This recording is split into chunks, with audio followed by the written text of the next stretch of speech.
ಹೆಚ್ಚಿನ ಸಂಖ್ಯೆಯಲ್ಲಿ ಗಾಯತ್ರಿ ಸಿದ್ದೇಶ್ ಅವ್ರನ್ನ ಗೆಲ್ಲಿಸ್ಬೇಕು ಅಂತ ನಾವು ನಿರ್ಧಾರ ಮಾಡಿದ್ದೀವಿ. ಅವರು ನಿಜವಾಗ್ಲೂ 100% 1,00,000 ಮೇಲ್ಪಟ್ಟು ಲೀಡ್ ತಾಂತಾರೆ. ದಾವಣಗೆರೆಯಿಂದ ಕಮಲವನ್ನು ದೆಹಲಿಗೆ ಅರಳಿ ಕಳಿಸ್ತೇವೆ ಅಂತ ಹಿರಿಯರಿಗೆ ಒಂದು ಗೌರವ ಐತಿ ಅಂದ್ರೆ ಅದು ಭಾರತೀಯ ಜನತಾ ಪಕ್ಷದಲ್ಲೇ. ಬೇರೆ ಪಾರ್ಟಿ ಒಳಗೆ ಅವ್ರ ಮನೆ ಒಳಗೆ ಅಂಗಡಿ ಒಳಗೆ ಕುತ್ಕೊಂಡು ಲೆಕ್ಕ ಬರ್ಕೊಂಡಂಗೆ ಮಾಡ್ಕೊಂತಾರೆ. ಅಭಿವೃದ್ಧಿಗೆ ಭಾರತೀಯ ಜನತಾ ಪಕ್ಷ ಸರ್ಕಾರಗಳು ಬಂದಾಗ ಅವಕಾಶ ಸಿಗ್ತಾವು. ಸುಮ್ನೆ ಕಾಂಗ್ರೆಸ್ನವರು ಅವ್ರು ಏನು ಮಾಡಿಲ್ಲ ಹೊಡಿತದಾರೆ. ಇವತ್ತು ಅವ್ರು ಸುಮ್ನೆ ಅಲ್ಪಸಂಖ್ಯಾತರನ್ನ ನಮ್ ಕಡೆ ಕಳ್ಳರನ್ನ ತೋರ್ಸದಾರ. ಅದು ಸಕ್ಸಸ್ ಆಗಲ್ಲ. ಇನ್ನು ಮುಂದೆ ಅಲ್ಪಸಂಖ್ಯಾತರು ಭಾರತೀಯ ಜನತಾ ಪಕ್ಷಕ್ಕೆ ಬರ್ತಾರೆ ಅನ್ನೋದ್ರಾಗ ಏನ್ ಡೌಟ್ ಇಲ್ಲ. ಭಾರತೀಯ ಜನತಾ ಪಕ್ಷ 28ಕ್ಕೆ 28 ಗೆಲ್ಲುತ್ತೆ. ಯಾಕೆಂದ್ರೆ ನಮ್ಮಿಂದ ತಗೊಂಡು ನಮಗೆ ವಾಪಸ್ ಕೊಡ್ತಾ ಇದ್ದಾರೆ ಕಾಂಗ್ರೆಸ್ ಪಕ್ಷ ಅನ್ನೋದು. ಯಾವ್ದಾದ್ರು ಏನಾದ್ರು ಕಲಿಬೇಕು ಅಂದ್ರೆ ಅಂತ ಮಲ್ಲಿಕಾರ್ಜುನಪ್ಪರಿಂದ ತಿಳ್ಕೋಬೇಕು, ಕಲಿಬೇಕು. ಏನು ಸ್ವಾರ್ಥಕ್ಕೆ ಬಿಜೆಪಿ ಬಂದು ಕೆಲಸ ಮಾಡಕ್ ಬಂದಾರಲ್ಲ, ಜನಸೇವೆ ಅಂತ ಬಂದರು. ಈ ದೇಶ ಕಂಡ ಅಪ್ರಥಮ ನಾಯಕ ಅಂದ್ರೆ ಅದು ನರೇಂದ್ರ ಮೋದಿ ಅವರು. ಸರ್, ನಿಮ್ಮ ಹೆಸರು? ಕೃಷ್ಣಮೂರ್ತಿ ಪವಾರ್ ಅಂತ. ಓಕೆ, ಹೇಗಿದೆ ಸರ್ ಈ ಬಾರಿ ದಾವಣಗೆರೆ ಲೋಕಸಭಾ ಕ್ಷೇತ್ರ? ಸರ್, ಯಾವಾಗಲೂ ಪೈಪೋಟಿ ಹಾಕ್ಯಂತಾನೆ ಬಂದಿದೆ. ಕಳೆದ ಮಲ್ಲಿಕಾರ್ಜುನಪ್ಪರು ಪಾರ್ಲಿಮೆಂಟ್ ಸದಸ್ಯ ಇದ್ದಾಗಿನಿಂದನು ಅವ್ರು 2 ಸಲ, ಒಂದು ಸಲ ಗೆದ್ದರು, ತದನಂತರ ಒಂದು ಸಲ ಸೋತರು.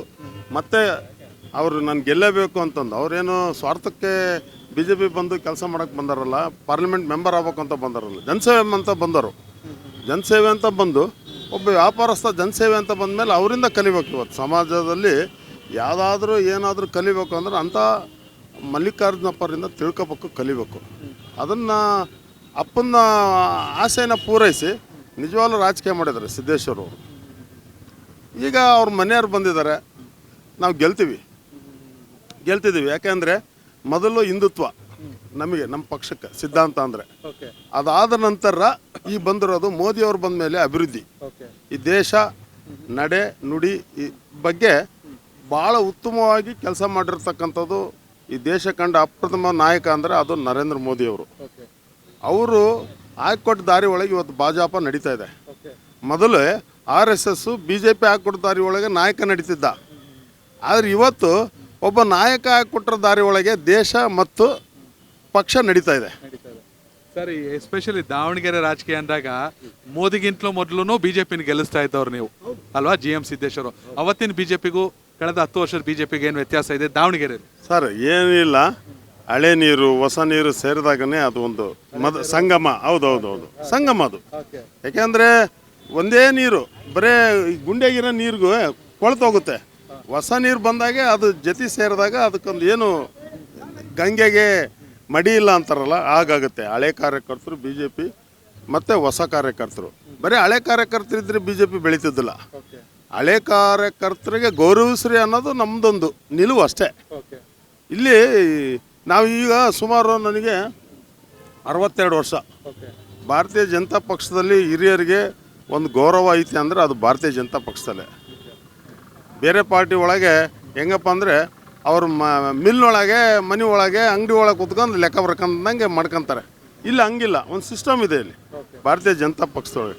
ಯಾಕೆ ಅಂತಂದರೆ ಅದರದ್ದೇ ಆದಿ ಒಳಗೆ ಸಿದ್ಧಾಂತದ ಅಡಿ ಒಳಗೆ ನಡೀತಾರೆ. ಏಕೈಕ ಪಕ್ಷ ಕೇಡರ್ ಬೇಸ್ ಪಾರ್ಟಿ ಅಂತಂದರೆ ಭಾರತೀಯ ಜನತಾ ಪಕ್ಷ ಅಂತದ್ದು. ಹಾಗಾಗಿ ಭಾರತೀಯ ಜನತಾ ಪಕ್ಷದ ಬಗ್ಗೆ ಎಲ್ಲ ವರ್ಗದ ಜನದ ಆಶೀರ್ವಾದ ಐತಿ. ಇನ್ನು ಮುಂದಿನ ದಿನದಲ್ಲಿ ಅಲ್ಪಸಂಖ್ಯಾತರು ಭಾರತೀಯ ಜನತಾ ಪಕ್ಷಕ್ಕೆ ಬರ್ತಾರೆ ಅನ್ನೋದ್ರಾಗ ಏನು ಡೌಟ್ ಇಲ್ಲ. ಅವ್ರು ತಿಳ್ಕೊಳಕ್ಕೆ ಭಾಳ ದಿವಸ ಬೇಕಾಗತ್ತೆ. ಗಾಯತ್ರಿ ಸಿದ್ದೇಶ್ವರ ಅವ್ರಿಗೆ ರಾಜಕೀಯ ಹೊಸ್ತಲ್ಲ, ಆದರೆ ಚುನಾವಣೆ ಹೊಸ್ತು. ಆಕ್ಟಿವ್ ಆಗಿ ನುಗ್ತಿದ್ದಾರೆ ಅನ್ಸುತ್ತೆ ಸರ್. ಅವ್ರ ಮಾವ ಅವರ ಅಲ್ಲ, ನಾನು ಹೇಳೋದು ಅವರ ಮನೆಯವರು, ಅವ್ರ ಯಜಮಾನರು ಸಿದ್ದೇಶಣ್ಣ, ಅವ್ರ ದಿವಸ ಅಲ್ಲಿ ನೋಡ್ತಾರಲ್ಲ, ನಾನು ಜನಸೇವೆ ಮಾಡಬೇಕು ಅನ್ನೋದು ಆಯಮ್ಮರು ಬಂದಿದೆ. ಭಗವಂತ ಅವ್ರಿಗೂ ಒಂದು ಅವಕಾಶ ಮಾಡಿಕೊಟ್ಟಿದ್ದಾರೆ. ಇವತ್ತು ಅವರು ನಿಜವಾಗ್ಲೂ 100% 97,000ದಿಂದ 1,00,000 ಮೇಲ್ಪಟ್ಟು ಗೆಲ್ತಾರೆ, ಲೀಡ್ ತಾಂತಾರೆ. ಹೌದೌದು. ಇಲ್ಲಿ ಇನ್ನು ಬೇರೆ ಏನೋ ಇದಾರಲ್ಲ, ಮತ್ತು ವಿನಯ್ ಕುಮಾರ್ ಹೇಳಿದ್ರಿ, ಕಾಂಗ್ರೆಸ್ ಹೇಳಿದ್ರು, ಅವರಲ್ಲೇ ಅಲ್ಲಿ ಸೆಕೆಂಡ್ ಪ್ಲೇಸ್ ಫೈಟ್ ಮಾಡ್ತಾ ಇದ್ದಾರೆ. ಹಾಂ, ಹಾಗಾಗಿ ಇಲ್ಲಿ ಇನ್ನೊಂದು ನಿಮಗೆ ಮುಖ್ಯವಾದ ಹೇಳೋದೇನೋ ಅಭಿವೃದ್ಧಿ. ನಾನು 2008ರ ಅವಧಿಯೊಳಗೆ ಭಾರತೀಯ ಜನತಾ ಪಕ್ಷದಿಂದ ನಾನು ಕಾರ್ಪೊರೇಟರ್ ಆಗಿದ್ದೆ. ಅಭಿವೃದ್ಧಿ ಬಗ್ಗೆ ಹೇಳ್ತೇನೆ. ಅಲ್ಲಿ ಮಹಾನಗರ ಪಾಲಿಕೆ ವ್ಯಾಪ್ತಿಯೊಳಗೆ ಸರ್ಕಾರದ ವ್ಯವಸ್ಥೆ ಒಳಗೆ 18% ಅಂತ ಇತ್ತು. ಅದನ್ನು ನಮ್ಮ ಸರ್ಕಾರ, ಅವತ್ತಿನ ದಿವಸ ನಮ್ಮ ಸರ್ಕಾರ ಬಂದದ್ದು ಯಡಿಯೂರಪ್ಪನವ್ರ ಸರ್ಕಾರ. ಆ ಸರ್ಕಾರ ಬಂದಂಥ ಸಂದರ್ಭದೊಳಗೆ 18% ಹೋಗಿ 22.75 ಅಂತಂದು ಎಲ್ಲ ವರ್ಗದ ಜನರಿಗೆ ಎಲ್ಲ ವ್ಯವಸ್ಥೆ ಅವರಿಗೆ ಫ್ರೀಯಾಗಿ ಸಿಗ್ತಕ್ಕಂಥ ವ್ಯವಸ್ಥೆ ನಡೀತು. ನೆಕ್ಸ್ಟು ಅದಾದಮೇಲೆ ಅದರಲ್ಲಿ ಮತ್ತು ಆರ್ಥಿಕವಾಗಿ ಹಿಂದುಳಿದವ್ರಿಗೆ 18% ಕೇವಲ SC/ST ಗಿತ್ತು. 18% ಅಂದರೆ ಕೇವಲ SC/ST ಗಳಿಗಿತ್ತು. ಅದನ್ನು ರೈಸ್ ಮಾಡಿದರು 22.5% ಅಂತಂದು ಅವ್ರಿಗೆ ರೈಸ್ ಮಾಡಿದರು. ಇನ್ನು 7.25 ಅಂತಂದು ಆರ್ಥಿಕವಾಗಿ ಸಮಾಜಮುಖಿಯಾಗಿ ಬೆಳೆಯೋದಕ್ಕೆ ಅದೊಂದು ಅವಕಾಶ ಮಾಡಿಕೊಟ್ರು. 3% ಅನ್ನೋದು ತೆಗೆದ್ರು. ಅದು ಯಾರಿಗೆ? ಅಂಗವಿಕಲರಿಗೆ, ಕುಂಟ್ರಿಗೆ ಅಂತ ಮಾಡಿದರು. ಇದು ಅಭಿವೃದ್ಧಿಗೆ ಭಾರತೀಯ ಜನತಾ ಪಕ್ಷ ಸರ್ಕಾರಗಳು ಬಂದಾಗ ಅವಕಾಶ ಸಿಗ್ತವೆ. ಸುಮ್ಮನೆ ಕಾಂಗ್ರೆಸ್ನವರು ಅವ್ರು ಏನು ಮಾಡಿಲ್ಲ, ಬೊಬ್ಬೆ ಹೊಡಿತಿದ್ದಾರೆ. ಇವತ್ತು ರಾಜ್ಯದಲ್ಲಿ ನೀವು ನೋಡ್ತಾ ಇದ್ದೀರಿ, ನೀವು ಸಮೀಕ್ಷೆ ನಡೆಸ್ತಾ ಇದ್ದೀರಿ. ಅವ್ರು ಸುಮ್ಮನೆ ನಮ್ಮನ್ನು ಏನು ಅಲ್ಪಸಂಖ್ಯಾತರನ್ನ ನಮ್ಮ ಕಡೆ ಕಳ್ಳರನ್ನು ತೋರಿಸ್ತಾರೆ. ಹಿಂಗೆ ತೋರಿಸ್ತಾ ಇದ್ದಾರೆ ನಿಮಗೆ. ಅದು ಸಕ್ಸಸ್ ಆಗಲ್ಲ. ಭಾರತೀಯ ಜನತಾ ಪಕ್ಷ 28ಕ್ಕೆ 28 ಗೆಲ್ಲುತ್ತೆ, ಯಾವುದೂ ಡೌಟ್ ಇಲ್ಲ. ಇಲ್ಲಿ ಏನು ಹೇಳಿದ್ರಲ್ಲ ನಮ್ಮ ಹಿರಿಯರು 28ಕ್ಕೆ 20 ಸತ್ಯ ಅದು. ಹೌದು 100%. Thank you sir, thank you. Madam, ನಿಮ್ಮ ಹೆಸರು? ನನ್ನ ಹೆಸರು ಚೇತನಾ ಶಿವಕುಮಾರ್. ದಾವಣಗೆರೆಯಲ್ಲಿ ಶ್ರೀಮತಿ ಗಾಯತ್ರಿ ಸಿದ್ದೇಶ್ವರ್ ಅವರಿಗೆ MP ಟಿಕೆಟನ್ನು ನಮ್ಮ ಮೋದಿಜಿಯವರು ನೀಡಿರೋದು ನಮ್ಮ ಮಹಿಳೆಯರಿಗೆ ಹೆಚ್ಚಿನದಾಗಿ ಖುಷಿಯನ್ನು ನೀಡಿದೆ. ಯಾಕಂತಂದರೆ ಇಷ್ಟು ದಿವಸ ನಾವು 33% ಅಂತ ಬರೀ ಹೇಳ್ತಾ ಇದ್ವಿ. ಇವಾಗ ನಮ್ಮ ಮೋದಿಜಿಯವರು ಅದನ್ನು ಮಾಡಿ ತೋರಿಸಿದ್ದಾರೆ. ಹಾಗಾಗಿ ನಾವು ದಾವಣಗೆರೆಯಲ್ಲಿ ಎಷ್ಟೇ ಕಷ್ಟಪಟ್ಟು ಎಲ್ಲ ಕಡೆ ವಾರ್ಡ್ಗಳಿಗೆ ಮತ್ತು ಊರುಗಳಿಗೆ, ಗ್ರಾಮಕ್ಕೆ, ಮಂಡಲಗಳಿಗೆಲ್ಲ ಓಡಾಡಿ ಒಳ್ಳೆ ಒಪಿನಿಯನ್ ಕೂಡ ಬರ್ತಾ ಇದೆ.